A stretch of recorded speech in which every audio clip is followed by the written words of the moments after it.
Guys, it's your girl Abba's Bride, and you're welcome to yet another episode of the Talk It Show.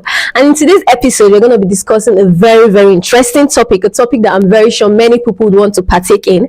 But before we get right into that, I'm going to introduce my lovely guest to you. Hello guys, my name is Ejere David Dumtochukwu. I'm a software developer. I work with Forminance NG. That's like that basically. All right, David, you're so welcome to my studio. It's a pleasure to have you here. Thank you very much. All right, guys. So, today's topic it's on police brutality on young Nigerian guys. This is the Talk It Show. If you feel it, you talk it.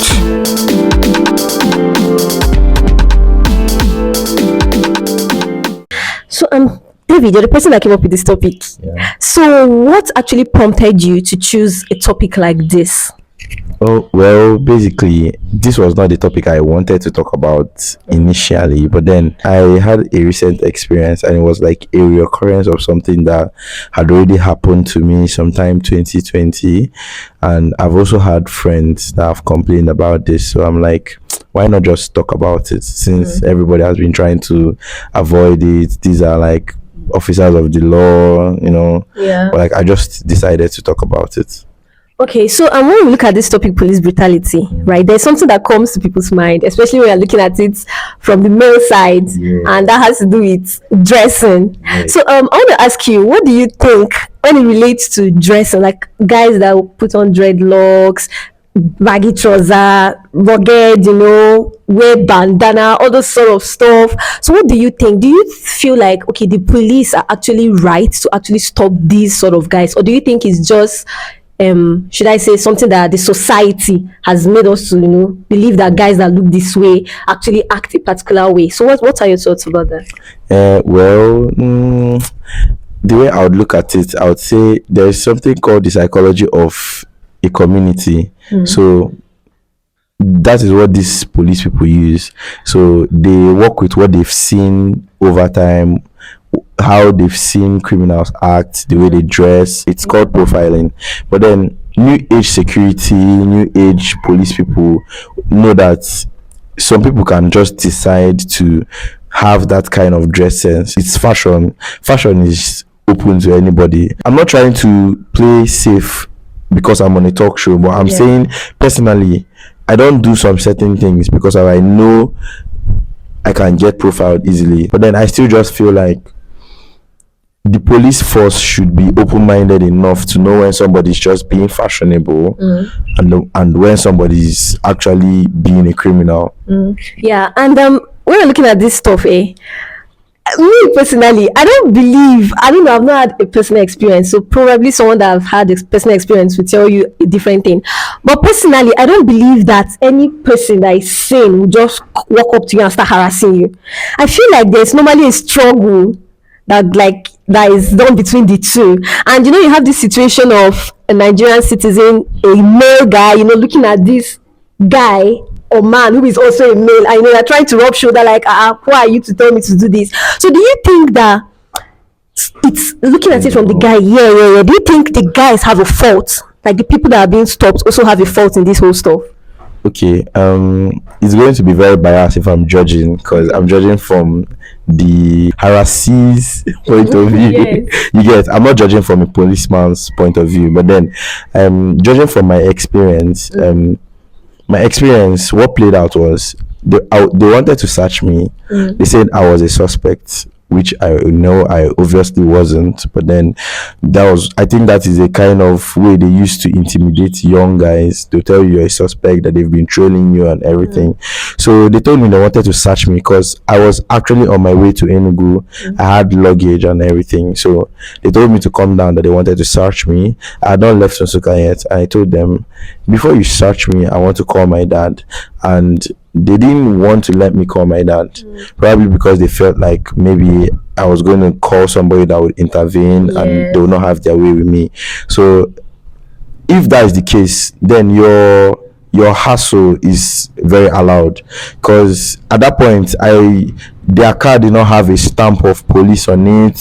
There was no, so for all I knew they could be kidnappers. You understand? So I was coming from a place of, I need to know who you are, because I'm scared you could be kidnapping me and telling me you're arresting me. If you're actually being on a hassle with them because you're actually proving your rights, not in a disrespectful way, not, I'm not like fighting with, you're not fighting with them, you're just saying I want to make sure things are done in the right way. And I feel like many guys do it that way. Many guys often, because I've seen videos, even though I've not had like personal experiences, I've seen videos of guys that are trying to, prove a point to me personally. Even if I was in your shoe, okay, I will not call any daddy or anything. Policeman said he wants to search me. Search me now. Who's my business? Like it's not. Okay, no, on that point, a lot of these guys, what they do is they could plant something in your bag while searching you. At that point, all the scenarios had played in my head. So I did not want to be on the, that when you're like at the wrong place at the right time, I'll be at the wrong time or whatever, and then that kind of bad stuff happens to you. Okay. So since we all know that this is like basically mostly done to guys, why do you think it's the guys that are the target? Because most times we hear the stories, it's always on guys. So why do you think it's guys? Why not ladies? Do you think it's something that's in the society? Maybe only guys are the ones that do the bad things, ladies are innocent? Well, obviously everybody does bad stuff, but the truth is that it's Africa, there's gender bias. That bias where like a woman is meant for the kitchen, so they just feel like women no get that kind of mind to do criminal stuff. Like there are bad criminal minded ladies in the world, but then the gender bias is real. Okay. So, viewers, if you've watched up to this point, I want you to visit the comment section and tell us if you've had any experience with any man on uniform. When I talk of my man on uniform, I'm talking of whether a policeman or a soldier, whatever. Yes, visit the comment section. Tell us if you've had any experience. So, David, before we conclude this show, right, I want you to speak to the police men.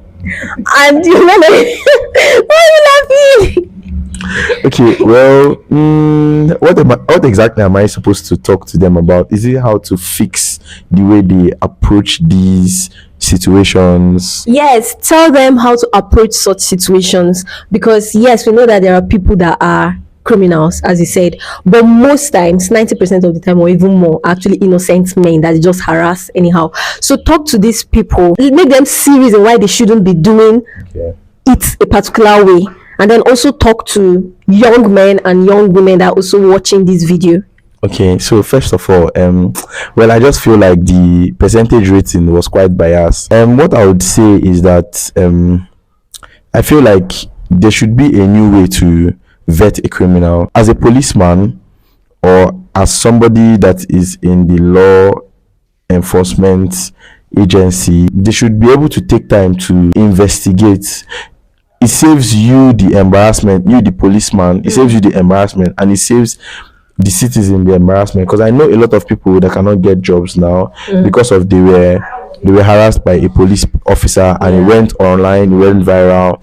And the truth about social media is that social media doesn't hear, oh, this was the story. It's better to be very sure of who you're going after. New techniques should be learned on how to vet who a criminal is. And then talking to my fellow young guys that are making money, that want to always look good, there's a place of simplicity. If you live a simple life, I don't think problems would come to you, because sometimes it's just the extravagance that brings these issues. Wow, that's a whole lot. Thank you so much, David. So in conclusion, guys, what I'm trying to say is, even if you're making your money, even if you want to look good, just as David have said, let everything be temperate.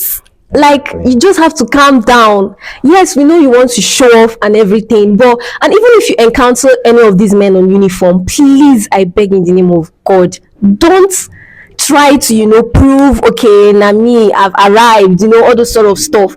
If not for anything, respect the fact that they are on uniform.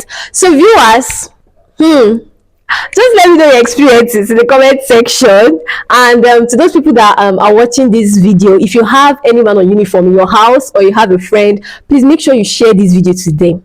Let them see it so that they'll correct the way they behave. And if you have other people that have actually had these experiences, bad experiences with these men, share this video to them too, to also help them correct the way they behave and all that. So guys, this is still the Talking Show, and I'm still your host, Abba's Bride. We've come to the end of this show. Make sure you visit the comment section and drop your experiences. Very, very important. If you want to connect with me, my number will be on the screen. You can chat me up or call me, and definitely we're going to talk about any topic of your choice. So till we come your way next time, guys. Bye.